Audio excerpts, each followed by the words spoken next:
topic, that is exploring the role of stress and trauma in diabetes onset and management. So as we have discussed the role of diabetes in climate, this is also a topic where less research is there.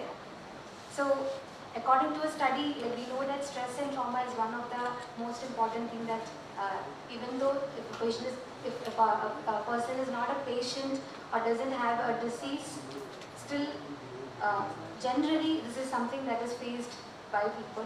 So according to a study, over 50% of the patients have reported high levels of both general and disease related stress.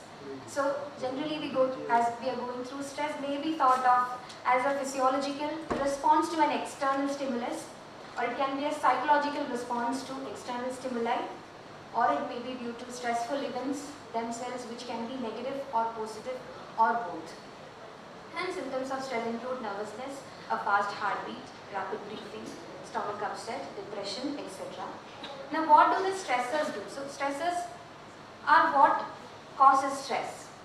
So what happens in us is that there is a psychological reaction to the stressors of defeatism, or that might be because of helplessness that happens within us, that leads to activation of hypothalamo-pituitary adrenal axis, and that causes various endocrine abnormalities, such as there will be production of high cortisol or low sex steroid levels that antagonize the actions of insulin. And at the same time, an increase in visceral adiposity, which leads to increased girth, is also seen, which plays an important role in diabetes by contributing to insulin resistance. So that is one major part that causes stress. Now, role of stress in the onset of diabetes. So in the beginning of 17th century, actually the onset of diabetes was linked to prolonged sorrow by an English physician. And in the recent years, the complexities of relationship between stress and diabetes have become well known, but it is less researched, as I mentioned initially. Now we are going through some of the findings that we have. That is, negative stressful experiences in the first 2 years of life may increase the risk of developing type 1 diabetes in children, and it also increases incidence in type 2 diabetes. High family cares and behavioral problems were also implicated. And given the numerous measurement strategies and different study populations that have been investigated through years, definite conclusions are difficult to reach. So there are actually various inconclusive findings from various studies regarding the role of stress in diabetes. Now, first of all, the main challenge that we are facing when finding the relation or role of stress in diabetes is that there is no specific measurement tool that we have. So what happens is, stressful experiences, how we can record it is a challenge. There are so many limitations for that. So it starts from, like, we can have simple checklists, or it can be longer self-report questionnaires that we can give the patients, and then there can be in-depth interviewing techniques where we assess the stress. And in most studies in this area, they have not determined the type or severity of stress that may influence changes in the glycemic control. So what happens in this is that we cannot relate this to real-world scenario. So we actually need real-world studies where the role of stress in diabetes is managed, and that can be measured by naturally occurring stress.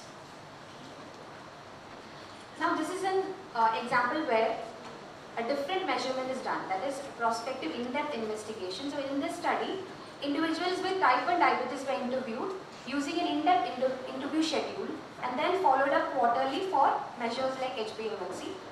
So the difference between this study and others is that they were checking negative and positive stresses in their lives. So telling about this negative and positive stress, some of the examples are, the negative stress means it can be interpersonal conflicts or death of a close tie and disturbed behavior of someone close, etc. And positive stress means it is engagement to be married or birth of a child or a desired change in employment. So based on this, the results showed that those whose glycemic control deteriorated over time were more likely to report negative stress, whereas those whose control improved over the follow-up period reported positive stress. So now this can be understood using this figure. So here we can see that where positive stress was increased,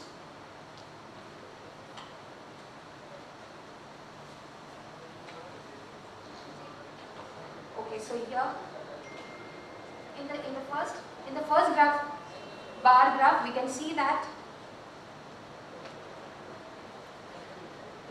so there is improved glycemic control where positive stressors are more, and then compared to other parts, or depending on the differences between the groups, we can see that the glycemic control gets deteriorated as severe personal stressors increases, which means when negative stresses increase, the glycemic control deteriorates.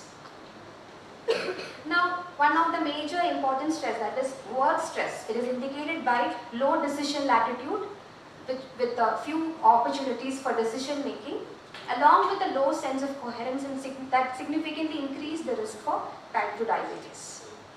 And another stress is that for the patients with diabetes self-management tasks, it became a source of stress, because when they think about monitoring the blood glucose frequently, or following a meal plan, or correctly preparing and remembering to take the insulin or the oral medications that they're taking, all these were a source of stress for the patients.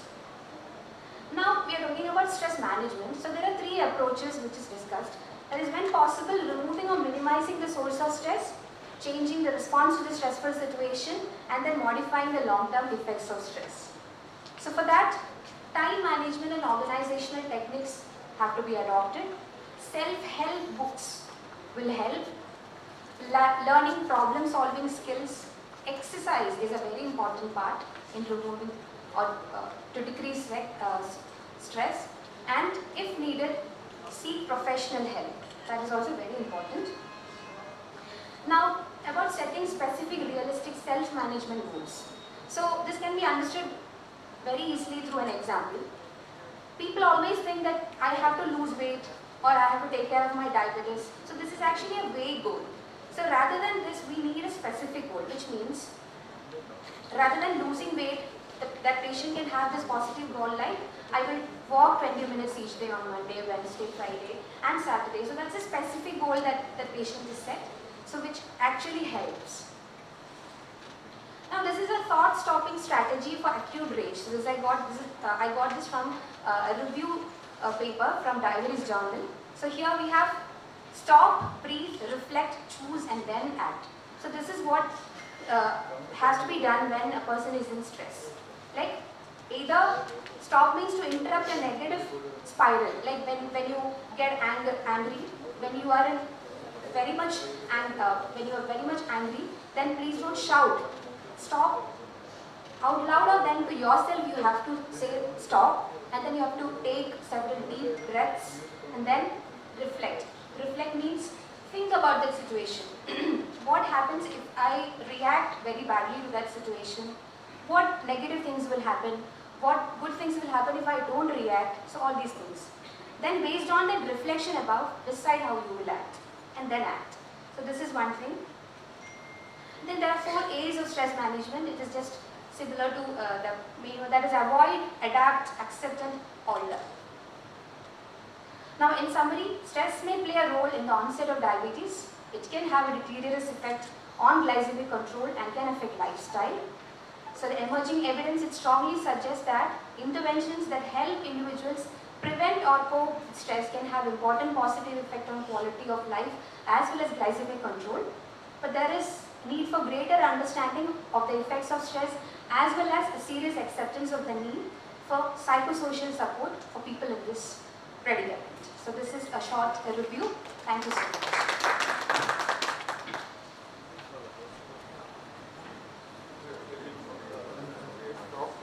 Congratulations.